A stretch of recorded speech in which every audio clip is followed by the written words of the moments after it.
La coopération santé Nord-Sud, c'est le thème de notre émission d'aujourd'hui et avec nous recevons Benoît Gallet, médecin, membre du conseil de surveillance de l'IMEA.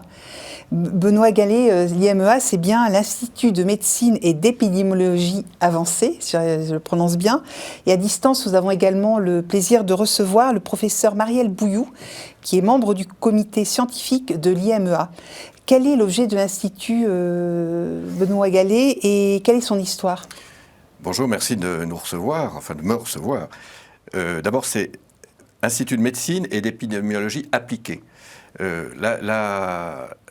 L'histoire remonte le 30 novembre, dans 8 jours, on fêtera le cinquantenaire, jour pour jour, de l'inauguration de la Fondation Léon Bach. Car en fait, c'est une fondation au départ, Fondation Léon Bach, qui est une fondation franco-gabonaise, qui a été créée à la volonté de Léon Bach, qui était le premier président de la République gabonaise, qui a été soigné dans les années 60, pendant à peu près 5 ans, à l'hôpital Claude Bernard par le professeur Mollaret.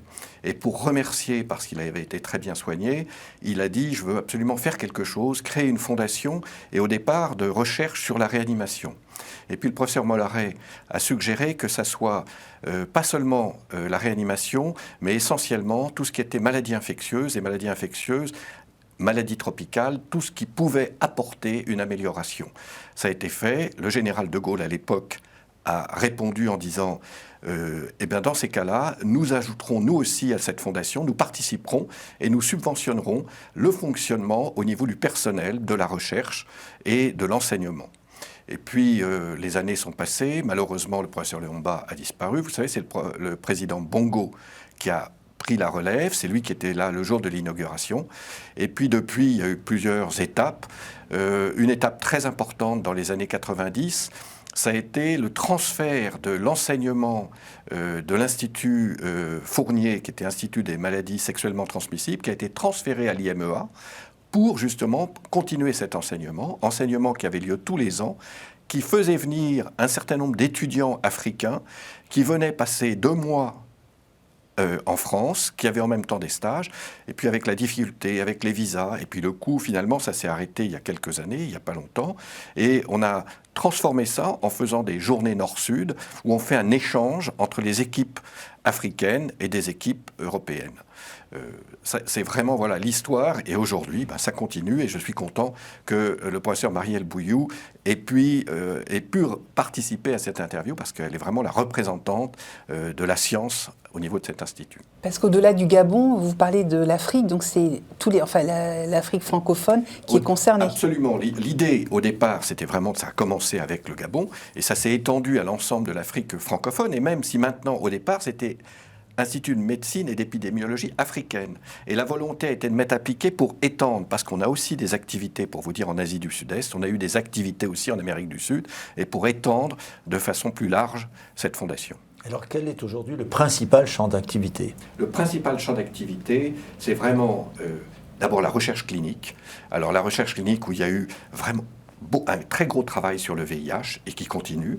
On aura peut-être l'occasion d'en parler un petit peu. Ça, c'est vraiment la grosse activité, et également l'enseignement qui continue de façon très forte.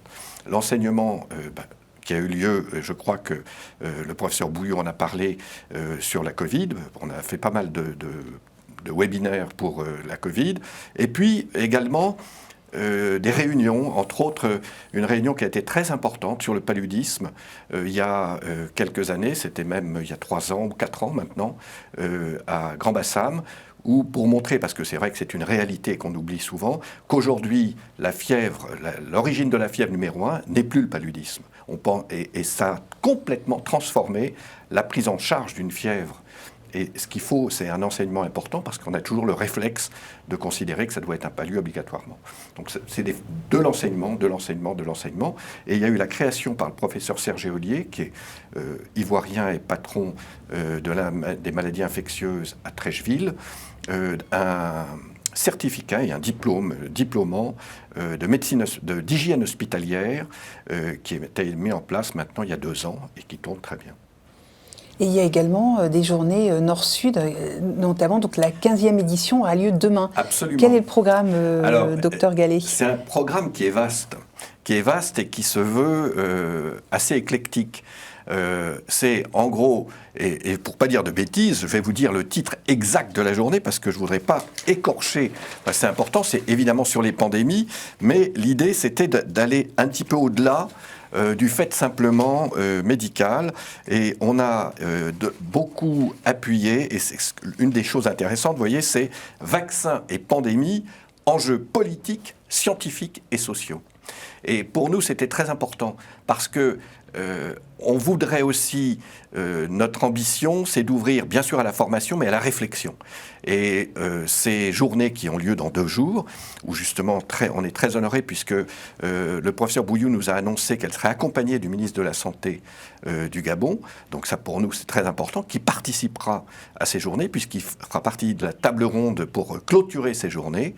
Donc pour nous c'est quelque chose de très important, en plus pour vous dire le cinquantenaire de cette fondation. Et cette journée va se dérouler en plusieurs étapes. Je ne sais pas si on a 2 minutes pour parler un peu de ces étapes. Bien sûr. Plusieurs étapes. La première partie, je garde mon papier pour ne pas faire de bêtises, géostratégie de la vaccination. Géostratégie de la vaccination avec des interventions qui risquent d'être assez pertinentes. On a une intervention de l'Institut de Munich avec le professeur Pletschet qui va nous parler de la géopolitique de l'accès au vaccin.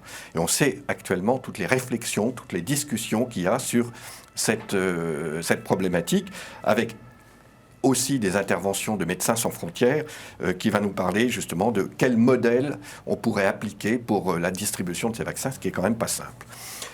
Les défis, ça on les connaît. Et puis, une autre partie, ça c'est une première partie. Une deuxième partie qui va être santé publique, société civile. Avec, et ça va être intéressant, l'accès équitable au temps de pandémie. On a eu toute une discussion il y a quelques années sur ces différentes problématiques d'accès, pas seulement aux médicaments, mais aux diagnostics et maintenant aux vaccins. Je pense que ça peut être intéressant, vaccination et numérique, puisque c'est une vraie réflexion qui existe. Et la dimension numérique actuellement en Afrique est quelque chose d'extrêmement intéressant, puisque on se rend compte maintenant que dans des endroits où il est très difficile d'accès en automobile ou n'importe comment, tout le monde maintenant a son smartphone et il y a toute une réflexion qui peut se faire à travers là. Et puis, sur la réticence de la vaccination, on voit malheureusement la difficulté qu'il y a actuellement dans les pays d'outre-mer, aussi dans les territoires d'outre-mer, on voit à quel point c'est difficile. Et puis, on va avoir une session de retour d'expérience. Alors, on a la chance d'avoir le professeur Odile Launay, qui est en charge de tout le programme vaccinal français, qui va faire le retour d'expérience de la France. Et puis, le professeur Éolier, dont je vous parlais tout à l'heure, sera là pour lui faire un retour d'expérience, justement, sur la vaccination en Côte d'Ivoire. Et enfin, ça va être intéressant, MSF va nous faire un point sur eux, quelle est leur analyse sur les campagnes vaccinales faites par les ONG, et comment est-ce qu'ils voient la possibilité d'élargir ces campagnes vaccinales. Alors vous parlez de votre institut, du Gabon et de la France, mais est-ce que d'autres pays africains, francophones ou autres, ne pourraient pas être intéressés ou est-ce que c'est déjà fait, vous collaborez déjà avec d'autres structures? En fait, on collabore avec beaucoup de structures. L'idée, la fondation, ça c'était les statuts, c'est entre la France et le Gabon, mais vous voyez par exemple, dans notre directoire, le professeur Éolier, qui est ivoirien, est un des piliers de notre directoire. Dans le comité scientifique, on a également d'autres personnalités qui ne sont pas uniquement gabonaises. Donc la volonté, tout en étant une structure franco-gabonaise, c'est vraiment de travailler au sens large, d'avoir des collaborations. Et il y a une collaboration très importante, alors qui ne va pas s'arrêter à la France, mais avec l'ANRS sur le VIH, on a des collaborations avec énormément de structures, aussi bien en Afrique francophone qu'en Afrique anglophone. Là, c'est vraiment des expériences très intéressantes. Je vous propose, on parlait de retour d'expérience, donc de voir le témoignage de Marielle Bouillou qui assistera donc demain effectivement avec le président du Gabon et elle est membre du comité scientifique de l'IMEA. Je vous remercie. Alors les actions de l'IMEA au Gabon portent beaucoup plus sur les activités de formation et les activités de recherche scientifique. Alors, surtout les activités de formation sur la prise en charge des maladies infectieuses il y a quelques années, nous avions commencé ce qu'on appelle un module de prise en charge des fièvres dans le cadre de la transition épidémiologique du paludisme. Oui, les médecins ont été formés d'abord à la gestion de cette épidémie, comme partout ailleurs. Il n'y a pas eu que la formation des médecins, il y a eu la formation des paramédicaux et l'IMEA a une part active dans cette formation, notamment en mettant en ligne des modules de formation, des modules d'échange d'expériences pour améliorer et standardiser les pratiques. Donc, les médecins gabonais ont été formés à la gestion de la COVID, aussi bien sur la prise en charge que la prévention. Ils ont aussi été formés à la vaccination. La vaccination contre la COVID-19 est effective au Gabon. Elle a démarré le 23 mars 2021.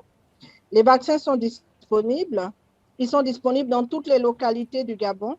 La vaccination contre la COVID-19 est effective dans les 9 provinces du Gabon et se poursuit. Alors, en ce moment, nous sommes en train de rattraper le retard causé par la pandémie à la COVID-19. Je prends un exemple très simple. Aujourd'hui, il faudrait rattraper la vaccination de routine qui a pris un retard. Il faut savoir que du fait de la COVID-19, il y a eu un confinement qui a été plus ou moins long et fermeture des frontières internes entre les provinces.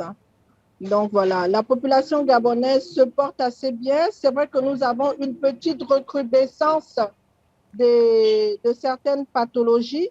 Nous sommes en train d'appliquer ce que nous avons appris de la COVID-19, la communion des efforts, la standardisation des stratégies. Nous sommes en train de l'appliquer pour les maladies non transmissibles qui sont aujourd'hui un fléau au Gabon. L'hypertension artérielle, le diabète et bien évidemment les cancers. Nous venons de terminer octobre rose pour les cancers féminins qui consistait au dépistage et à la prise en charge des cancers féminins, notamment le cancer du col, le cancer du sein. Et nous avons commencé novembre bleu qui sont des pratiques, annuelles qui ont pour objectif de dépister le maximum de personnes et de mettre en place par le ministère de la Santé des processus de prise en charge allégés et accessibles à toutes les strates de la population. Voilà ce que je peux dire. Docteur, vous avez parlé du VIH, vous avez parlé du paludisme. Il y a quand même un mouvement vers la vaccination, surtout du côté du paludisme. Maintenant, j'imagine que ça provoque beaucoup de remous et d'agitation dans votre institut. Alors, ça provoque beaucoup de réflexion, je dirais pas de remous et d'agitation. Il y a cette avancée vaccinale, faut faire très attention. Et là, je parle vraiment sous couvert je ne prétends pas être moi un des scientifiques, du comité scientifique. Mais on a le professeur Jacques Lebras, qui est, lui, un très grand expert reconnu mondialement sur le paludisme, qui est dans le directoire, et qui, justement, l'IMEA abrite aussi comment on appelle ça, l'Institut de recherche sur le paludisme. Donc c'est une des fonctions de l'IMEA au niveau national. Et pour Jacques Lebras, pour l'instant, on est encore très très loin. Il y a eu beaucoup, en effet, je dirais un petit peu d'esbrouf. Il dit restons très vigilants. Il n'y a pas beaucoup d'avancées actuellement. Ce qui s'est passé avec ces publications qui ont lieu à propos de ce vaccin, si je ne dis pas de bêtises, c'était en même temps un vaccin avec le centre d'Oxford et le Burkina. Il n'y a pas beaucoup de choses nouvelles. Il n'y a pas beaucoup de choses nouvelles. Le palu, c'est vraiment... Ça reste encore sur la vaccination. Il y a encore un travail colossal à faire. Ça avance. C'est des petits pas. Mais le plus important qui a été fait sur le paludisme, le plus important, et ça faut rendre hommage à la fondation Bill Gates, Bill et Melinda Gates, ça a été la distribution massive de moustiquaires, massive, plus d'1,5 milliard de moustiquaires qui ont été distribués.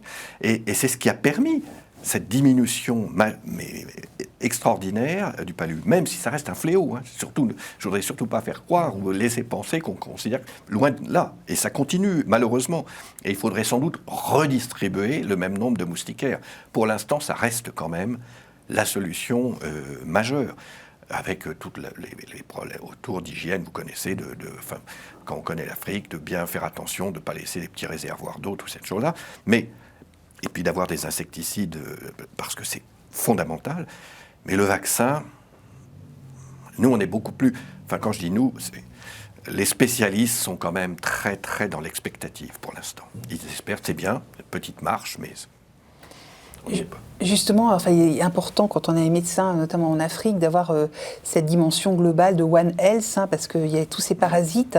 Est-ce que la formation que l'IMEA vous prodiguez auprès de ces médecins, et en quoi elle est si importante, cette formation ? C'est clé. One Health, c'est en effet, et du reste, il y a eu pas très longtemps une manifestation à Cham sur... en fait, on ne peut pas séparer la santé humaine, la santé animale et la santé environnementale.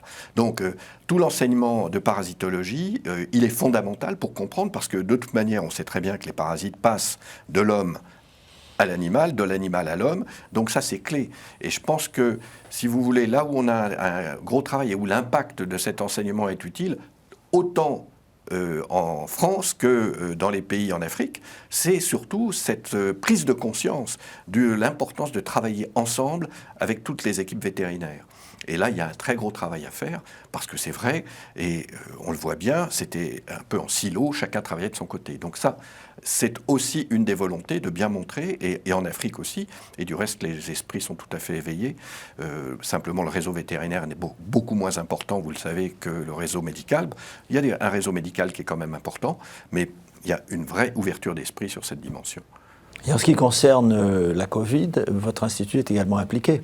Notre institut est impliqué, on fait régulièrement des webinaires, et justement, le professeur Bouillon en parlait, on en a fait pas mal aussi avec le Gabon, sur ce sujet, où est-ce qu'on en est sur la Covid, qu'est-ce qu'on peut dire, bien avant, quand les vaccins n'étaient pas encore là, où est-ce qu'on va aller avec ces vaccins, et surtout sur la sensibilisation, et puis qu'est-ce qu'on peut faire, parce que ce qui est intéressant de voir sur la Covid, je crois que tous les scientifiques le reconnaissent, c'est qu'en fait, il y a eu des progrès colossaux, et que si on se remet il y a 2 ans, on ne connaissait rien. Et ceux qui pensaient connaître, généralement, on voit ce qu'il en est.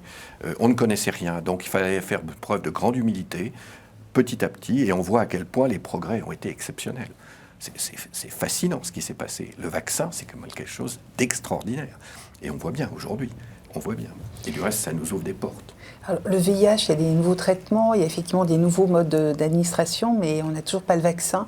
On en est où dans cette recherche sur le VIH et comment la coopération peut jouer entre le Nord et le Sud? Alors là, c'est justement un des côtés, des résultats fabuleux de ces vaccins ARN messagers pour la Covid, ça nous donne une piste royale pour travailler sur le VIH, car en effet, ça fait quand même 30 ans depuis le début, où on se bat, et les équipes de recherche se battent pour trouver un vaccin, n'y arrivent pas, et l'ARN messager est une piste extrêmement intéressante, donc qui est en train de vraiment de se développer. Alors, je ne peux pas vous dire que c'est pour quand, mais en tous les cas, ça se développe énormément. Mais ce qui est intéressant aussi, vous parliez de nouveaux traitements, nouvelles formes d'administration, c'est la façon dont... Il y a plein d'avancées sur le VIH, là aussi, sur un plan de la dimension humaine, quand on réfléchit une pathologie aussi terrible. On trouve le virus en 83, la pathologie, l'épidémie démarre tout début 80. 83, découverte du virus. 87, premier médicament. 96, les fameuses trithérapies. Et quand vous voyez aujourd'hui qu'en fait, vous ne guérissez pas, mais vous traitez, et peut-être qu'un de nous 3 prend et soigné, et vous ne le savez pas, avec 1 comprimé par jour, c'est assez exceptionnel. Et aujourd'hui, excusez-moi, juste pour dire, ce que je trouve extraordinaire, c'est la recherche pour l'instant, toujours pour traiter, non pas pour guérir, pour traiter, c'est qu'on travaille sur des modes d'administration qui permettent de faciliter la compliance au traitement, donc de vraiment être sûr de la bonne prise du médicament, et en même temps qui évite les stigmatisations qui malheureusement existent toujours. Et donc c'est la voie injectable où actuellement on a une piste là qui va sortir, qui va être commercialisée incessamment sous peu par le laboratoire Vive, une injection qui permettrait de l'en avoir une tous les 2 mois. Et on travaille même sur il y a une autre association avec une injection qui se ferait tous les 6 mois. Donc c'est quand même, si vous voulez, c'est fabuleux, c'est fabuleux. Et Voilà où on en est pour l'instant, ce qui est quand même très...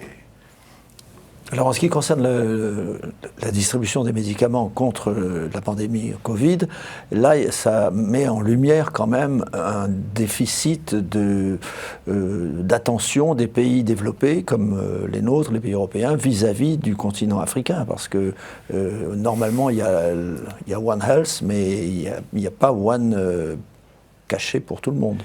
Vous savez, ça c'est problématique, en effet, de géopolitique qui est compliquée. D'abord, les traitements pour la Covid ne sont pas encore distribués partout. Hein. Ils vont arriver. Oui, même le vaccin, quoi. Non, mais pour l'histoire du vaccin, je suis bien d'accord. COVAX est quand même... Oui, c'est décevant ce qui s'est passé avec COVAX. On espère que ça va être changé. Qu'il va y avoir, en effet, une plus grande distribution. C'est sûr que l'histoire de la chaîne du froid a donné un prétexte pour dire oui, mais vous comprenez, on ne peut pas donner le vaccin Pfizer ou Moderna parce qu'il faut une chaîne de froid et surtout le Pfizer, donc ça ne sert à rien, on n'aura pas de chaîne de froid. C'était peut-être un peu facile comme argument parce qu'on aurait pu s'organiser. Bon, oui, je suis d'accord avec vous, c'est loin d'être idéal, il y a certainement encore de gros progrès à faire. Mais on le sait, il y a d'énormes progrès à faire. Et si vous voulez, restons modestes. Nous sommes un institut dont l'objectif est véritablement de faire de l'enseignement, de la recherche, d'améliorer. Si on peut avoir un impact de prise de conscience sur certaines choses, nous n'avons pas la prétention d'avoir un pouvoir politique ou d'être des politiques. Et on ne voudrait surtout pas s'immiscer dans des sujets qui sont compliqués. On ne peut pas porter de jugement catégorique, mais vous mettez le doigt sur un problème réel. Et on ne peut pas s'en débarrasser comme ça. On est bien d'accord. L'IMEA, c'est une fondation à but non lucratif. Comment on peut faire un don et comment on peut vous aider Ça, c'est merveilleux. Alors, je vais vous dire, c'est très simple. Hein, il faut aller sur le site www, mais je vous le donnerai, .imea.fr. Et puis, il y a une banderole, comment faire un don. Et puis, on fait un don. Et puis... tout est ouvert, au contraire. Et qui sont les donateurs donc, mis à part, effectivement, on a vu certains pays... Les mécènes principaux. Alors, les mécènes principaux, pour l'instant, on est une fondation et un institut qui dépend d'une part donc, du ministre de la Santé gabonais, donc, qui verse son obol régulièrement tous les ans, et de la même façon, on est du ministère de la Santé et du ministère des Affaires étrangères, qui continuent à nous donner une subvention. Et puis, les mécènes, je vais vous dire, on se bat pour en trouver. Alors, il y a des industriels. Et par exemple, ces journées Nord-Sud, on est très reconnaissant des entreprises comme Gilead et Merck Sharp & Dohme, MSD, qui nous soutiennent. Et ça, c'est vraiment très important. Et puis, il y a des particuliers. Il y a des particuliers qui nous aident. Et par exemple, vous voyez, les journées que nous avions fait, cette grosse journée sur la prise en charge de la fièvre à Grand-Bassam, qui a été quand même assez extraordinaire, parce qu'on a réuni 90 pays d'Afrique différents qui étaient réunis pour parler de cette prise en charge de la fièvre à quel changer. Il y a beaucoup de particuliers qui nous ont aidés pour réussir à monter cette réunion. Merci, Dr Gallet, d'avoir bien voulu nous expliquer le fonctionnement de l'Institut, Institut de médecine et d'épidémiologie appliquée, comme vous l'avez fort bien dit. Merci Christine, et à bientôt pour une prochaine émission. Merci beaucoup de m'avoir reçu et de m'avoir permis de donner un peu un éclairage sur notre fondation Institut Médecine et d'épidémiologie appliquée. Mais nous sommes là pour ça. Merci beaucoup, à bientôt.